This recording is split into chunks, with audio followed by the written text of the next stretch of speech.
Paz do Senhor, meus irmãos, estou aqui mais um dia para trazer o ensinamento da palavra do Senhor. Como eu disse no vídeo anterior, estaremos dando início a um estudo da palavra de Gênesis e Apocalipse, onde nós começaremos por Gênesis e terminaremos em Apocalipse. Estamos tendo esse estudo dentro da igreja, nos cultos de sexta-feira, que é culto de ensinamento, culto da palavra. E também aqui no canal agora estarei ministrando esse ensinamento, algo simples, algo para o nosso entendimento, para entender, de todas as coisas que tem escrito na Bíblia e da cronologia bíblica daquilo que Deus tem deixado para nós. Então, nós começaremos em Gênesis, que significa princípio, e também vamos terminar lá em Apocalipse, que é a revelação para os últimos acontecimentos. Então, quando nós falamos de Gênesis, nós estamos falando do princípio, da origem, da origem.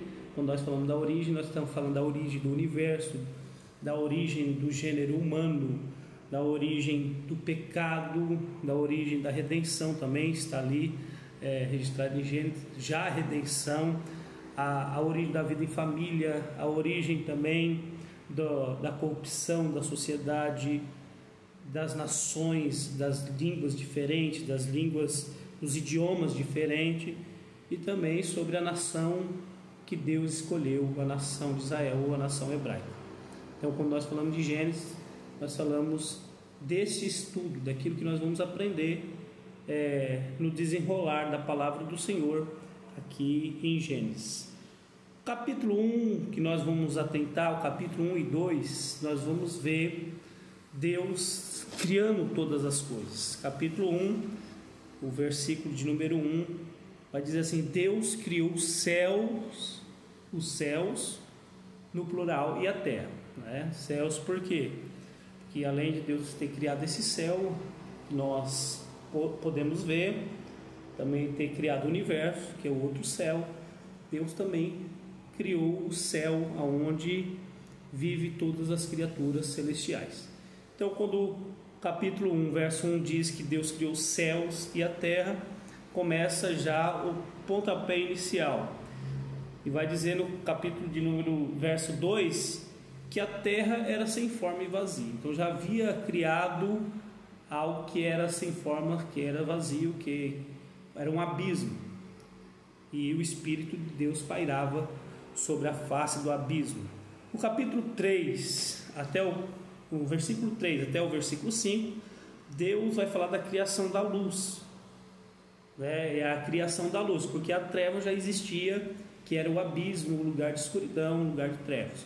Então ele vai fazer a criação da luz e vai fazer separação entre luz e trevas, e vai chamar de dia e de noite. O verso de número 6, ele vai criar o céu, que vai estar com o nome de firmamento. E também vai fazer separações das águas. Ele vai fazer águas que vai estar debaixo do céu e as águas que estariam em cima do céu. Também no verso de número 9, ele vai fazer com que venha a parte seca, que é a terra. E também vai fazer a separação das águas dos mares. Nas águas dos mares vai ser diferente da água potável.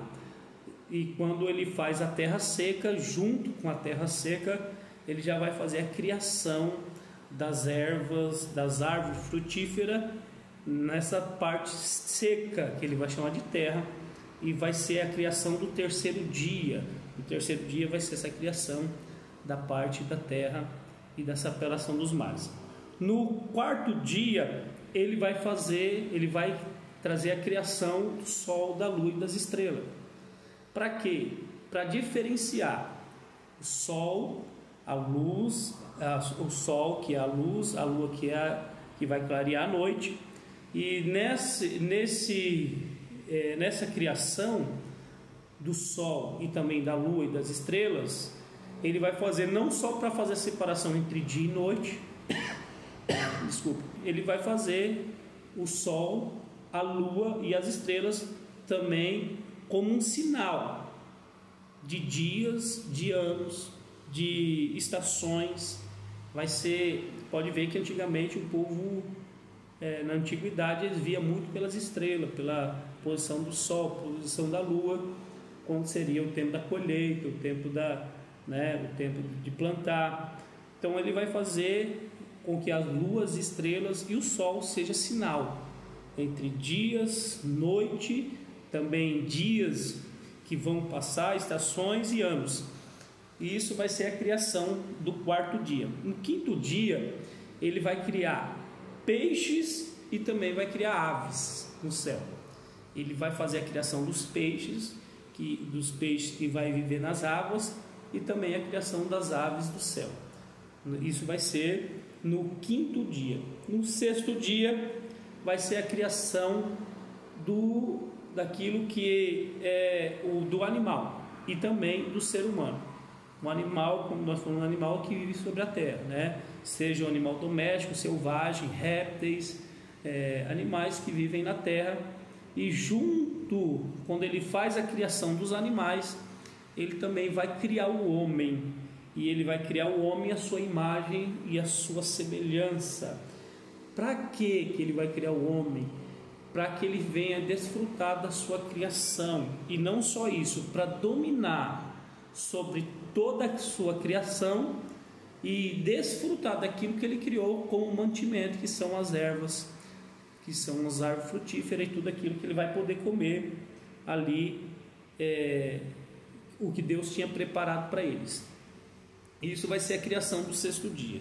No sétimo dia, Deus vai descansar e santificar esse dia para adoração.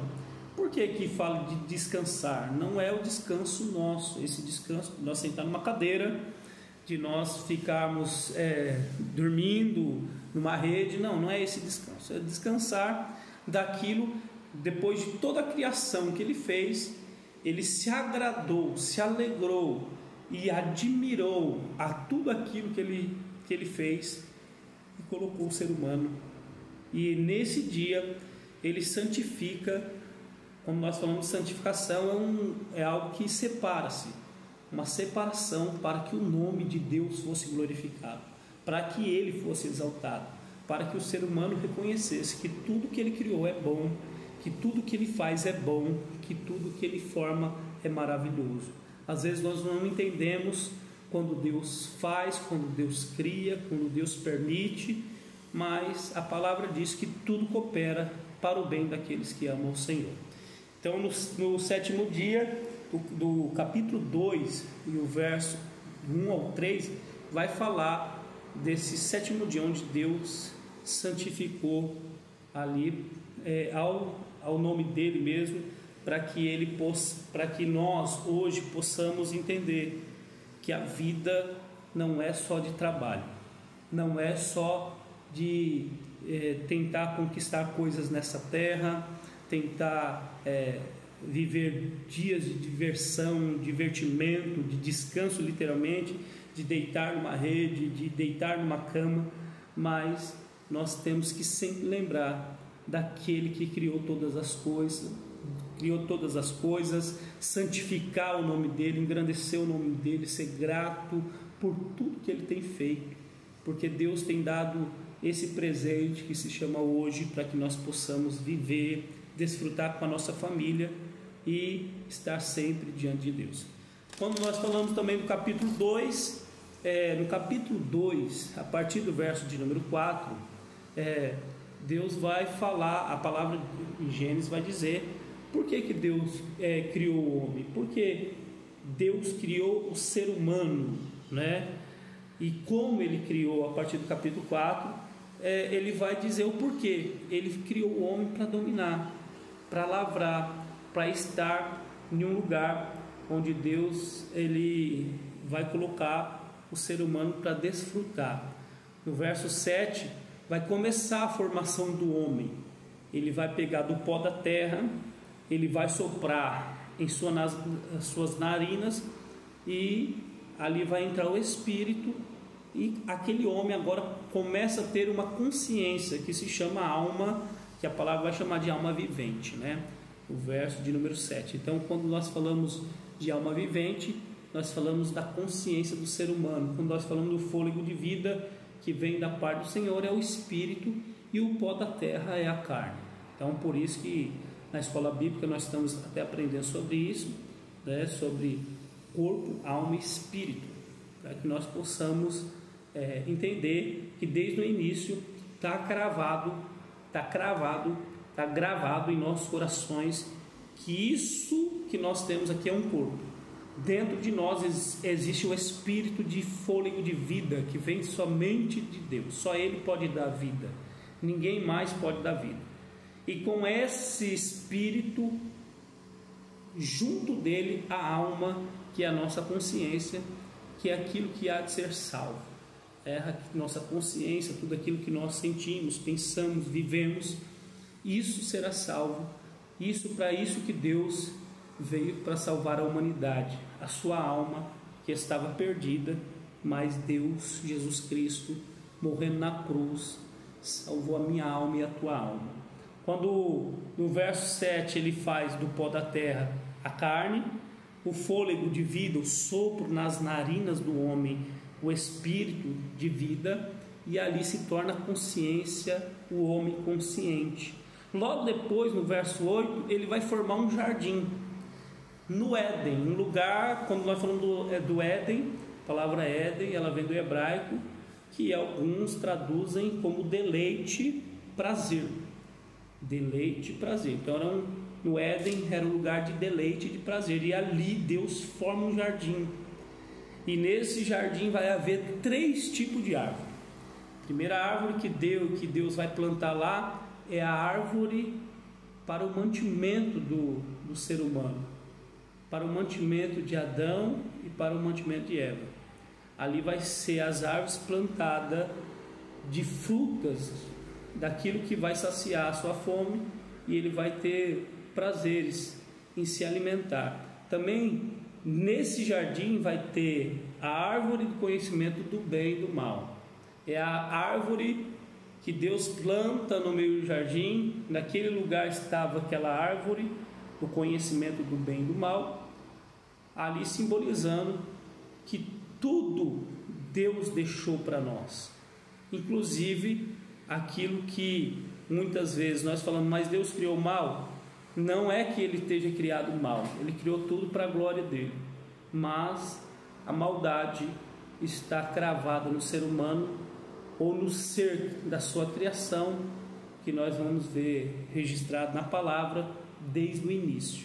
Então, quando Deus ele forma o jardim, ele não põe só o mantimento, o alimento, ele também deixa disponível para o homem o conhecimento do bem e do mal. E não só isso, ali haveria também a árvore da vida, que aquele que comesse daquela árvore viveria eternamente. Era a árvore que chegaria um dia que Deus colocaria Adão e Eva diante dela e diria para eles: pode comer, porque vocês são dignos. Mas nós vamos depois, no decorrer de Gênesis, nós vamos entender a queda do homem.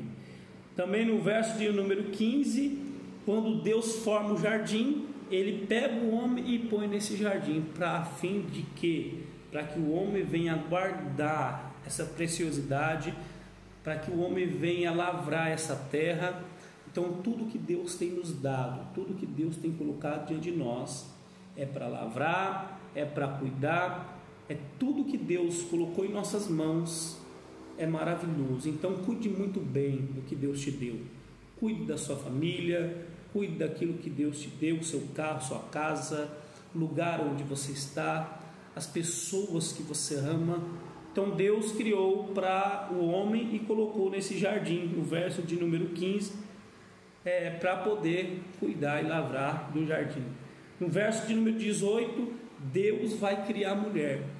Deus cria o homem primeiro, ele começa a lavrar, começa a dar nome aos animais, e depois Deus vê que o homem necessita também de uma adjuntora, e ele olha para o homem e fala: não é bom que o homem esteja só. Não é bom que o homem esteja só. Irmão, sempre é bom ter dois do que um. Sempre é bom ter dois do que um, porque se um cair, o outro levanta. Então um ajudando o outro Isso é algo que Deus já cria para que haja uma igreja, para que haja um povo unidos, vivendo em amor, vivendo um ajudando o outro. Ele vai criar a mulher.